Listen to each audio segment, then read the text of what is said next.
بسم الله الرحمن الرحيم. قل الحمد لله وسلام على عباده الذين اصطفى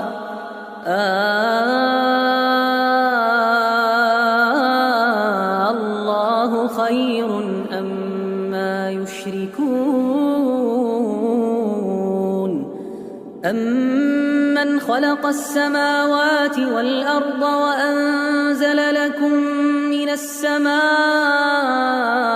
ماء فأنبتنا به حدائق ذات بهجة ما كان لكم أن تنبتوا شجرها أإله مع الله بل هم قوم